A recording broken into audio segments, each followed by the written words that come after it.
Shiny Costume Ponyta returns to Pokemon Go in Candela'S Quest for Victory, happening from June 9th at 10 AM to June 15th at 8 PM local time. In this video is everything you need to know, as well as how to make the most out of this event. First off, as far as the event has to offer, in the wild we're going to have Charmander, Mankey, Hisuian, Growlithe, Machop, Ponyta, Scyther, Flareon, Slugma, and Fletchling, and in raids we'll have Hisuian, Growlithe, Machamp, Sizzle, Macago, Scraggy, Honedge, and Rockruff. Everything I just mentioned here has a shiny potential, and from field research encounters you can get a Charmander, Mankey, Growlithe, Machop, Scyther, Flareon, Slugma, Scraggy, Fletchling, Honedge, Rockruff. There will be an event Go Pass that's also available from the event start date until the event ends. Can pay for the deluxe for $4.99 or the equivalent pricing tier in whatever your currency is. Rewards unlocked in a Go Pass will expire on June 17th at 7:59 PM local time, so be sure to claim your rewards before they do expire on that date. Complete the Go Pass and you will get an encounter with a costume Ponyta with a special background, which can be shiny,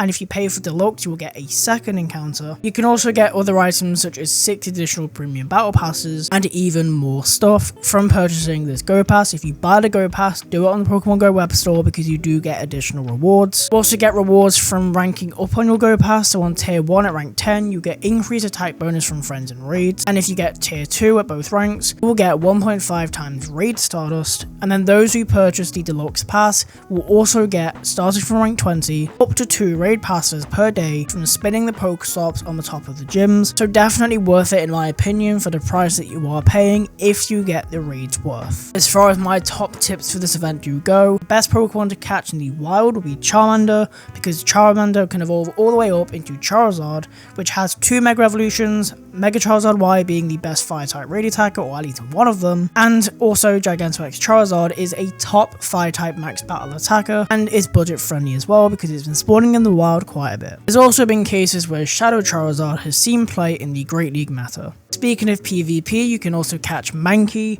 because Mankey all the way up into Annihilate, both the Shadow and the non-Shadow, is a very good Pokemon to use in the Open Great League. You also have Machop, which can evolve all the way up into Machamp for the Gigantamax variation, the best fighting type G-Max attacker up until Urshifu is released at some point in the future. Then have Scyther, because Mega Sizzle is a good Pokemon to use as a raid attacker, and then you have Fletchling all the way up into Talonflame, which is another solid Pokemon to use in the Open Great League. And then as far as the best raid Pokemon, you already have Machamp and Sizzle in here, so that's good to go after if you want a good IV. Then have Scraggy, which you can evolve once into Scrafty, which is also a good PvP Pokemon, as well as Honedge into Aegislash, which is also a good Pokemon to use in the Open Great League. You can also get the majority of these Pokemon from research as well, so again, good if you're looking for a good IV. However, any Honedge or Scraggy that you catch from raid battles, you want to trade down to get a low attack, high defense, high stamina, because then that way you get more bulk, you can power up your Pokemon more because your attack stat is lower, so your total CP is lower. Try and get to rank 20 as quick as you can on this Go Pass, especially if you plan to buy the deluxe track, because you get an additional raid pass which can be used on an additional legendary raid, and for free to play players this is highly effective. Looking back on the wild spawns, especially if you are looking for the meta relevant ones, you want to be making sure you get as much candy as you can get for these Pokemon. The best way to do this is by using Pineapple Berries, which will obviously double the amount of candy you get, so instead of 3 candy per catch you'll get 6, but another efficient way is by using a Mega Pokemon of a Mega level 2, 3 or 4 that can boost candy gains of these Pokemon as well as XP as well. So for example, if you're after Charmander to get Charmander candy, Mega Evolve a Fire type, if you're after Scyther to go into Sizzle, Mega Evolve a Bug type, then if you're going after Fletchling for Talonflame for example, go after a Flying type or a Normal type. The Mega Pokemon that you want to use is very dependent on the Pokemon you're trying to get candies for. Whichever one you're in the most demand for candy for, Mega Evolve a Pokemon and go after that Pokemon and catch it to get more candy. You can also trade these Pokemon on a Friday to get additional candy and Candy XL, especially with new Friendship Friday, giving you 2 guaranteed XL candy when you trade Pokemon.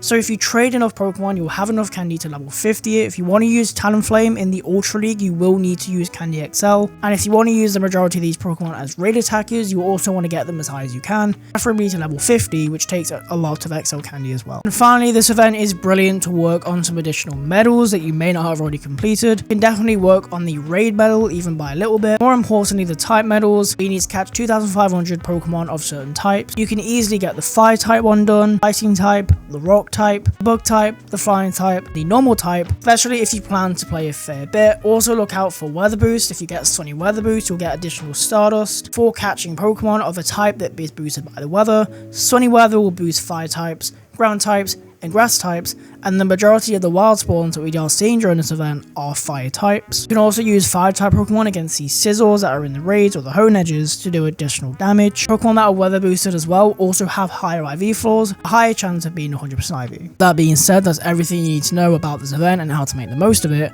Comment down below what part of this event you are the most excited for, and thanks for watching as always.